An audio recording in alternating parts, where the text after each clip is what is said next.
सोए हुए अवस्था में किसी पर गोली चला देना, किसी पर धारदार हथियार से हमला कर देना, ये इससे बड़ी कायरता कुछ होती नहीं है।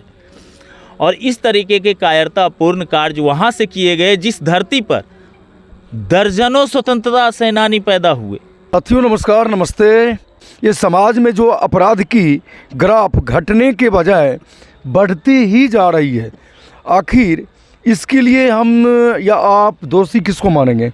ये समाज को दोषी मानेंगे या अपराधी के परिवार को दोषी मानेंगे या अभी के मौजूदा हम प्रशासन को दोषी मानेंगे या हमारी कानून व्यवस्था जो बना है संविधान उसको दोषी मानेंगे? तो सर ये हमारे समाज में आज की डेट में जो अपराध की ग्राफ है ये घटने की बजाय बढ़ते जा रही है। रोज़ बुजुर्ग से लेके जवान तक, लड़की से लेके बच्ची तक, महिला तक, कहीं कोई सुरक्षित नहीं है। इसके लिए आखिर दोषी कौन है? आखिर क्या हो गया हमारे समाज में, क्या हो गया? कोई इस अपराध को रोकने के लिए कोई वैसा विकल्प अभी तक नहीं निकला है क्या? नहीं, देखिए होता क्या है, सबसे पहले तो हम आपका धन्यवाद करना चाहेंगे कि आप पत्रकारिता की उस चीज़ को छूने का प्रयास किए हैं जिस चीज़ को छूने से क्या उसके इर्द गिर्द भी रहना लोग मुनासिब नहीं समझते। और एक बार फिर से हम आपके और आपके तमाम फॉलोअर्स को धन्यवाद देना चाहेंगे कि आपके जैसे लोगों के साथ उनका जुड़ाव है।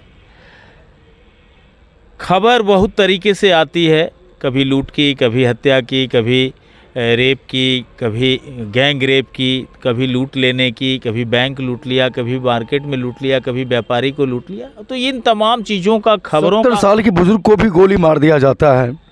बिल्कुल, वो भी सोए अवस्था में गोली मार दी जाती। ये सब एक घृणित अपराध है और अपराध कोई एक दिन में नहीं होता है। उसके लिए हमको देखिए जहाँ देखनी चाहिए भागीरथ जी, वहाँ पे हम लोग देख ही नहीं पाते हैं। हम लोग क्या देखते हैं कि अपराध हुई, किसी की हत्या हो गई या किसी के साथ बदसलूकी हुई या रेप जैसी घटना को अंजाम दे दिया गया, हम लोग पुलिस की तरफ देखने लग जाते हैं कि अब पुलिस इसमें क्या रोल अदा करने वाली है। लेकिन सच तो ये है दोस्त कि हमें खुद की तरफ झांकने की आवश्यकता है कि आखिर ऐसा घृणित अपराध हमारे समाज में विकसित कैसे हो गया। हम तो सभ्य थे, हमारे पूर्वज सभ्य थे, हमारा समाज प्रतिष्ठित था और उसमें इस तरीके से घिनौनी हरकत करने वाले लोग कैसे पनप जाते हैं, विचार यहाँ भी करने की आवश्यकता होती है। पुलिस का तो जो काम है पुलिस करेगी, पुलिस अपने हिसाब से जैसा भी करती है ठीक करती है। अब पुलिस के बारे में लोगों का मानना होता है कि वो पुलिस पैसे ले लेती है, पैसे लेकर के छोड़ देती है। कभी कभी ऐसा देखने को मिलता है कि जो मुख्य आरोपी तक पुलिस पहुंचती है और उसके बावजूद भी बात वहीं की वहीं रह जाती है। तो इन चीज़ों के लिए पुलिस कर्मियों को दोष देना सही नहीं है। दोषी हम हैं जहां छोटी छोटी घटनाएं हमारे आंखों के सामने रोज़ाना घटती हैं, लेकिन हम उस पर कुछ बोल नहीं पाते। और नेतृत्व करने की बात अगर कहिए तो समाज के सबसे अग्रणी पंक्ति में आकर के खड़े हो जाते हैं। उन धोती कुर्ता और कुर्ता पजामा वाले लोगों से मैं ये जानना चाहता हूँ कि समाज में नेतृत्व करने की कुव्वत अगर आपकी है तो इन छोटी छोटी घटनाओं को आप इग्नोर कैसे कर जाते हैं? और छोटे छोटे बच्चे जो नाबालिग हैं वो नशा का शिकार हो जाते हैं, शराब पीने का शिकार हो जाते हैं उनके।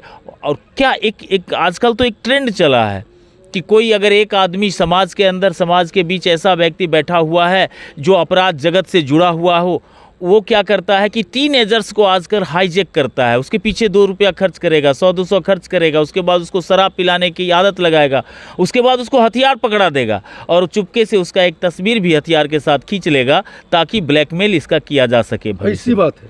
इस तरीके से समाज में अपराध का संरक्षण होता है और ऐसे लोगों को वो लोग बैठने देते हैं जो खुद को कहते हैं कि मैं तो बहुत बड़ा समाज सेवी हूँ, मैं तो इतना बड़ा उपकार का काम करता हूँ।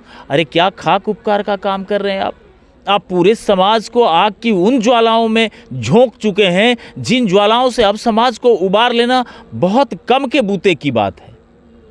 शायद कोई ऐसा व्यक्ति हो जो ज़मीनी विवाद से न जुड़ा हो, शायद कोई ऐसा व्यक्ति हो जो समाज के किसी न किसी व्यक्ति से शोषित पीड़ित ना हो पा रहा हो, शायद कोई ऐसा व्यक्ति हो जो सिस्टम से शोषित ना हुआ हो, शायद कोई ऐसा व्यक्ति हो जो किसी दलगत राजनीति के लोगों के साथ उसका शोषण ना हुआ हो। जहाँ भी आप जाएंगे शोषण के अलावा आपको कुछ नहीं मिलेगा। और ये शोषण किसका हो जाता है? उन निरीह लोगों का हो जाता है, उन बेगुनाहों का शोषण हो जाता है जो आपके वोटर्स होते हैं। अरे वोट आप लेते हो, सुरक्षा कौन देगा? सोए हुए अवस्था में अभी कल परसों सन्हा पूर्वी की एक घटना साहेबपुर कमाल थाना क्षेत्र की आई है, जिसमें सोए हुए अवस्था में गोली मार दी जाती है 70 साल के बुजुर्गों को, और लोग एक कहानी बना रहे हैं कि प्रेम प्रसंग का मामला था, जबकि उनके घर परिवार के लोग कह रहे हैं कि ये लोग से हमारा ज़मीनी विवाद था। अब ज़मीनी विवाद किसके साथ था, कौन था, क्या था, नहीं था, ये तो पुलिस का अनुसंधान का विषय है। लेकिन लोगों को एक मनगढ़ंत कहानी बना करके अपराधों को संरक्षण देना नहीं चाहिए। सर, ये जो अपराध है इसकी जननी अगर मैं समाज को मानता हूँ, माँ अगर समाज को मानता हूँ, तो पिता आज की प्रशासन को मानता हूँ। ये अपराधियों को जन्म अगर समाज देती है तो फलने फूलने और सुरक्षा करने की गारंटी आज की हमारा प्रशासन देती है। क्या इसको आप मानते हैं? देखिए, इसमें दो बातें हैं। प्रशासन के लोग अपनी ड्यूटी करने आए हैं, समाज के लोगों जो जिस समाज में रह आया है, जिस भी समाज में रह आया, उसको अपने समाज के प्रति एक वैचारिक लगाव होना चाहिए, एक आत्मीय लगाव होना चाहिए।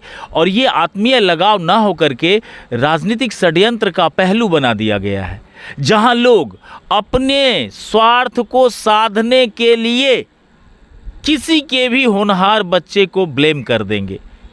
4 आदमी ताश खेलता है, एक आदमी उसमें से उठेगा 2 रुपया का एक पेपर ले लेगा, और 2 आदमी ताश खेलने वाले में से गवाह हो जाते हैं, और आपके जैसे बच्चे, हमारे जैसे लोगों के बच्चे उस षड्यंत्र के साजिश के शिकार हो जाते हैं, और उस शिकार में उनकी भविष्य फंस जाती है। अपराधियों का जो संरक्षण समाज के द्वारा दिया जाता है वो पुलिस के द्वारा नहीं दी जाती। पुलिस के द्वारा सुरक्षा तो दी जाती है, पुलिस के द्वारा जो सुरक्षा प्रदान की जाती है, इसलिए कि जब पुलिस देख लेगी कि जब इसके समाज का ही व्यक्ति खुद हत्यारा को बचाने के लिए पैरवी करने आता है थाने पर, पुलिस महकमे में बड़े बड़े मंत्री संतरी जी का भी जब फ़ोन आने लगता हो, तो पुलिस को समझ में आ जाता है कि यह समाज सुधरने के लिए तैयार नहीं है, यह समाज अपराधियों को ही का संरक्षण देना चाहता है। तो इसमें मेरा क्या जाता है भैया? मेरा तो घर छपड़ा है, मेरा तो घर बक्सर है, मेरा तो घर सीवान है। मैं अक्सर देखता हूँ ग्रामीण क्षेत्र के गरीबों को जो आपस में मारपीट होता है, एक दूसरे की सर फूट जाता है। और पावर और औकात में अगर कोई एक 20 हो गया, कोई एक कम हो गया, तो कोई गरीब आदमी का जब सर फूटता है, हाथ टूटता है, जब थाना पहुंचते हैं तो पहले उसको हॉस्पिटल में इंजरी के लिए भेजता है, उसके बाद कहता है FIR लेंगे। और FIR क्या लेंगे? महीने के महीने वो दौड़ता रह जाता है, उसका FIR नहीं होता है। ये इस पर क्या बोलेंगे? ये थाना है या पैसा की खाना है? इसको किसने खराब कर दिया? आपका समाज, आपका टोला, आपका मोहल्ला, आपका क्षेत्र, हमारा सब कुछ। हमारे क्षेत्र में थाना और थाने में काम करने वाले लोग बाहर के, तो बाहर के लोग आकर के इतना मनमानी तो नहीं कर सकते बगैर हमारे संरक्षण का। हम कहीं ना कहीं उनके भी संरक्षण देते हैं, उनको उनका संरक्षक बने हुए हैं, तभी वो इस तरीके की मनमानी कर पाते हैं। और पुलिस के साथ और भी बातें होती है। समाज में कुछ ऐसे भी चेहरे होते हैं जो निर्दोष होते हैं, अब उसके विषय में पुलिस को जानकारी नहीं होती है, तो पुलिस उसके विषय में जानकारी जुटाने के ख्याल से भी 1 दिन 2 दिन का वक्त ज़रूर लेती है। लेकिन आपने जो कहा महीने 2 महीने का, अगर ऐसा कहीं होता है तो मैं इसके खिलाफ़ हूँ। तो मैं क्या इसको मान लूं कि गरीबों के लिए ना तो कोई संविधान है, ना तो कोई कानून है, ना तो कोई प्रशासन है, ना तो कोई सुरक्षा है। अगर आज की डेट में बिहार में, खास करके बिहार में, अगर गरीब आदमी अगर अपना जीवन यापन कर रहे हैं, अगर वो जिंदा है, अगर उसकी इज्जत बची हुई है, तो क्या वो भगवान भरोसे या प्रशासन और कानून के भरोसे, ये किसके भरोसे? आप इस दुनिया में ना आपको कहने के लिए संविधान है, नियम है, कानून है, सब कुछ है, लेकिन जिन परिस्थितियों से आज हम आप सभी आदमी गुजर रहे हैं, उसके दोषी सिर्फ और सिर्फ यहाँ का पब्लिक होता है, हमारी पब्लिक होती है, हम होते हैं, हमारे परिजन होते हैं, हमारे तरह से जो भी लोग हैं वो सब होते हैं। क्यों? क्योंकि जब कोई एक गलती करता है, अभी आप देख लीजिए सड़क पर अगर एक पंछी मर जाता है तो 10 गो पंछी घेर लेगा, लेकिन कोई आदमी की अगर हत्या हो जाती है तो सारे शटर दुकान बाजार बंद हो जाती है। तो जब मदद के जगह पे सेल्फी लेने पहुंच जाते हैं, कुछ नहीं होता है। आप तो देखते हैं कि कंबल बांटो अभियान चल रहा है, तिल चूड़ा खिलाने का बात हो रही है, दही चूड़ा खिलाई जा रही है, आलू बांटने की। हाँ, कार्यकर्ता सम्मान समारोह, दुनिया भर का सम्मान समारोह 2025 में ही क्यों हो रहा है? क्यों हो रहा है? चुनावी वर्ष है। आज ये बेचारा बूढ़ा आदमी अपने घर में सुरक्षित नहीं रहा, उसको गोली मार दी गई, एक भी पार्टी के नेता वहाँ पहुँचे नहीं। वही कोई भोम बाबू होते तो सारे लोग नाक रगड़ते आपको मिल जाते वहाँ पर, उसके घर पे। हाँ, उसके घर पर।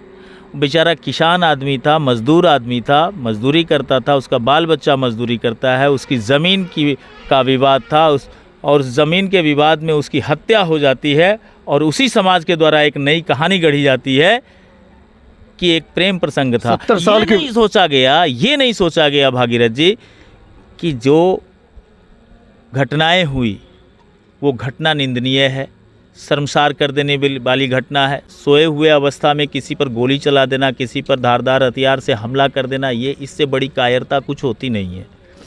और इस तरीके के कायरतापूर्ण कार्य वहाँ से किए गए जिस धरती पर दर्जनों स्वतंत्रता सेनानी पैदा हुए, दर्जनों लोग इस देश को स्वतंत्र कराने में अपना मुख्य योगदान दिया है, और उस धरती पर आज सोए हुए अवस्था में वृद्ध की हत्या हो जाती है और लोग कहानी गढ़ देते हैं कि प्रेम प्रसंग का मामला है।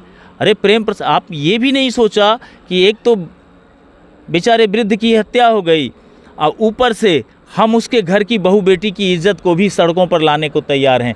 ऐसे कुत्सित मानसिकता के लोग समाज में रहेंगे तो निश्चित रूप से अपराध को संरक्षण मिलता ही रहेगा। और ये वही लोग हैं जो इस तरीके की कहानी गढ़ रहे हैं, ये वही लोग हैं जो नशा का बढ़ावा देते हैं, जो शराब का बढ़ावा देते हैं, जो अपराध का संरक्षण करते हैं, जो अपराध के बल पर वोट की बैंक की राजनीति करते हैं, जो अपनी दमनकारी नीतियों से समाज को खंड खंड रख करके अपनी शासन व्यवस्था कायम रखना चाहते हैं। आप सोचिए कि एक मजदूर जो मजदूरी करता है वो ये कह करके बाहर जाता है प्रदेश कि समाज में भागीरथ जी भैया हम जा रहिए हैं, हमर परिवार के देखी हो, और उस परिवार को जब ज़रूरत पड़ती है आपसे 200 400 500 रुपये की ले लेती है तो उसके ऊपर 10 रुपये सैकड़ा, 15 रुपये सैकड़ा, 20 रुपये सैकड़ा के हिसाब से आप ब्याज वसूलते हैं, और जब वह नहीं दे पाती है तो उसके रहने वाले आवास के ज़मीन को भी जबरन कब्जा कर लेते हैं। तो इस तरीके की मानसिकता के समाज में आप कैसे मान सकते हैं कि अपराध का संरक्षक सिर्फ पुलिस है? समाज नहीं है क्या? और समाज में वो लोग भी इस चीज़ के दोषी नहीं है जो इन तमाम चीज़ों को देख करके भी चुप्पी लगाए रहते हैं, उनको चुप्पे लगाए रहते हैं, मुंह पर ताला लगाए रखते हैं, और खुद को जब कभी कोई भाषणबाजी का बात हो, कोई सामाजिक कार्यक्रम की बात हो तो उसमें सबसे आगे खड़ा होकर के बड़का कुर्ता पैजामा पहन करके, बंडी लगा करके, चश्मा लगा करके भाषण देते हैं कि हम जो हैं सामाजिक न्याय के पुरोधा हैं, हमारी पार्टी सामाजिक न्याय करती है। अरे क्या खाक पार्टी सामाजिक न्याय की पुरोधा है, और कौन से आप पुरोधा बन गए हो? एक व्यक्ति जिसकी हत्या हो जाती है, जो अपने घर में सुरक्षित नहीं है, जिससे आप वोट लेते हो, उसकी सुरक्षा आप नहीं दे सकते और उसके लिए एक और नया षड्यंत्र रच देते हो, और ऐसे समाज में आप खुद को पुरोधा नहीं कह सकते, और इसको समाज कभी भी मान्यता नहीं देगी। हम उन तमाम समाज के लोगों से भी कहना चाहते हैं कि अपराध का संरक्षण देना अगर नहीं बंद करिएगा, अपने बच्चों से सुबह शाम ये पूछना अगर बंद कर दिए हैं कि तुम कहाँ गए थे, तुम क्यों गए थे, तुम किसके साथ थे, उस पर अगर नज़र नहीं बनाए रखिएगा तो आने वाला भविष्य वो भविष्य होगा, वो दुर्दशा का भविष्य होगा जिसकी कल्पना न आपने की होगी न समाज ने कभी की होगी। साथियों, इस वीडियो के लास्ट में मैं यही बोलना चाहूँगा, समाजशास्त्री अरस्तु ने बोला था व्यक्ति और समाज एक दूसरे की पूरक होता है। जैसा व्यक्ति होगा वैसा समाज होगा, और जिस तरह की समाज में व्यक्ति जन्म लेगा वैसा होगा।